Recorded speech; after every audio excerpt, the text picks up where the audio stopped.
भी एक वकील थे, बाबा साहब अम्बेडकर भी एक वकील थे, और कितने उदाहरण हैं। वकीलों ने सबसे पहले आकर अहम भूमिका निभाई है। आपसे निवेदन है, देश के एडवोकेट, अगर हमारा वीडियो 1 लाख ईवीएम में मान लीजिए एक तो मेल फंक्शन हो, लेकिन मेल फंक्शन हमेशा बीजेपी के पक्ष में जो होता है, मैं ये कह रहा हूँ, ये अपवाद नहीं है, ये तकरीबन एक नियम बन गया है। मैंने आज तक ढूंढता हूँ इस तरह की खबर, मुझे नहीं मिली है ऐसी खबर कोई कि मान लीजिए मैं कह रहा हूँ 1 करोड़ ईवीएम में एक तो ग्वालियर से जाकर पाकिस्तान में 300 आतंकवादियों को मारकर वापस आ जाती है। कितनी अच्छी टेक्नोलॉजी होने के बाद जब वोट पड़ते हैं तो वोट प्रतिशत का डाटा, संपूर्ण डाटा 11 दिन, 10 से 11 दिन चुनाव आयोग को क्यों लगते हैं? पहले तो ऐसा नहीं होता था। पहले तो एक दिन में चुनाव आयोग प्रेस वार्ता करके डाटा दे देता था। ऐसा अन्य राजनीतिक दलों का आरोप है कि 1 करोड़ 7 लाख वोट अटकारे बताए गए, जितनी वोट प्रतिशत पड़े।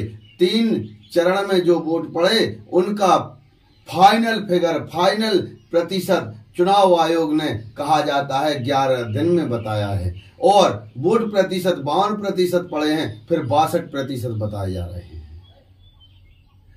कुल मिलाकर 1 करोड़ 7 लाख वोट अधिक पड़े बताए जा रहे हैं। और यदि 300 सीटों के करीब ये फिगर आया है, बताया जाता है 1 सीट पे माने लोकसभा सीट, तो 28,000 वोट अधिक बताया जा रहा है। आज इस टेक्नोलॉजी के दौर में फैसला आपको करना है। क्या आपके मताधिकार, क्या आपके अधिकार से खेला जा रहा है? क्या आपके बच्चों की शिक्षा, स्वास्थ्य और रोजगार से खेला जा रहा है? जब तानाशाही ऐसी आएगी, यदि ये सेटिंग है कोई, तो आपको नौकरी, आपके विकास से उस पार्टी को कोई मतलब नहीं, क्योंकि उसकी तो मशीन माता देगी। प्रश्न आपको, फैसला आपको करना, हम तो ये प्रश्न छोड़ के जाएंगे। दूसरी बात, आज तक गौर करिए पढ़े लिखे साथियों, आज तक जब से ईवीएम में बीजेपी 2014 से चुनाव जीती है, तब से जब भी ईवीएम पकड़ी जाती है, जी मात्र बीजेपी को वोट अधिक क्यों देती है वो ईवीएम। हम ये नहीं कहते ईवीएम टेपरिंग हो जाएगी, ईवीएम से छेड़छाड़ हो जाती, लेकिन आप बताइए, कम से कम सैकड़ों और अधिक सामने आई हैं गड़बड़ी, लेकिन मात्र बीजेपी का वोट क्यों बढ़ाती हैं वो ईवीएम। यदि ये सही है तो आपके बच्चों को इसीलिए रोजगार, नौकरी और आपके अधिकार नहीं मिलते, क्योंकि आप विकास से कोई मतलब नहीं जब ईवीएम सेटिंग है।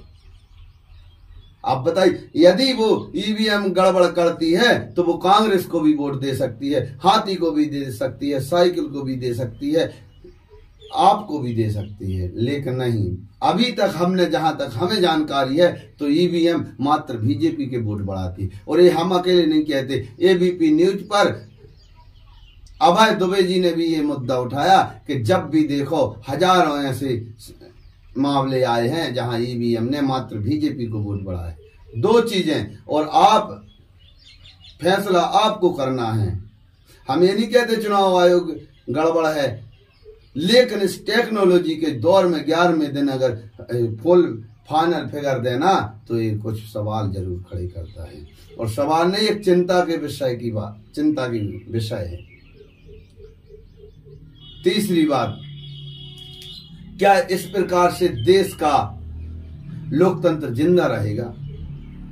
फैसला आपको करना है। देखिए, जब इतनी टेक्नोलॉजी होने के बाद 11 दिन लगाते, और इसके बाद भी सत्तारूढ़ पार्टी इस विषय को डाइवर्ट कर रही है, तो हमारी विनती है, कल संदीप चौधरी जी ने एबीपी न्यूज पर एक कार्यक्रम भी किया, हम आपको दिखाते हैं, और कौन कौन नेता, किस किस पार्टियों ने इस पर अपनी आपत्ति दर्ज कराई है, हम आपको पूरा दिखाते हैं। देखिए, और फैसला आपको करना है।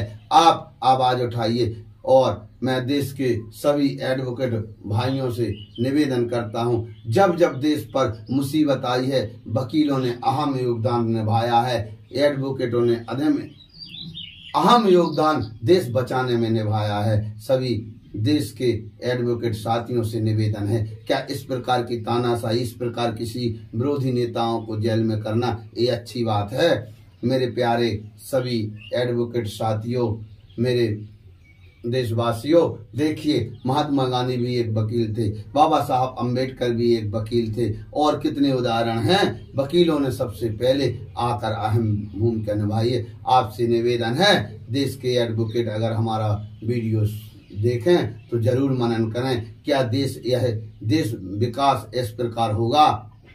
क्या देश में इस प्रकार से तानाशाही चलेगी? दिखाते हैं हम आपको पूरा। बटन दबाया गया, साइकिल में बटन दबाया गया, एयरप्लेन में बटन दबाया गया, लेकिन हो जाए वो बात नहीं कर रहा हूँ, मैं दूसरी बात कह रहा हूँ। मेरा कहना है कि 1 लाख ईवीएम में मान लीजिए एक तो मेल फंक्शन हो, लेकिन मेल फंक्शन हमेशा बीजेपी के पक्ष में जो होता है, मैं ये कह रहा हूँ। अधिकारी है वो करते थे, अब उस तरह की प्रेस कॉन्फ्रेंस होती नहीं, वेबसाइट पे डाल देते हैं या उससे पता लग जाता है। तो अगर प्रेस कॉन्फ्रेंस होगी तो लोग सवाल पूछेंगे, अगर कोई शंका होगी तो उसका समाधान हो जाएगा, उसी समय हो जाएगा। और इसमें सबसे बड़ा सवाल दरअसल क्या पहले चरण को लेकर होता है। पहले चरण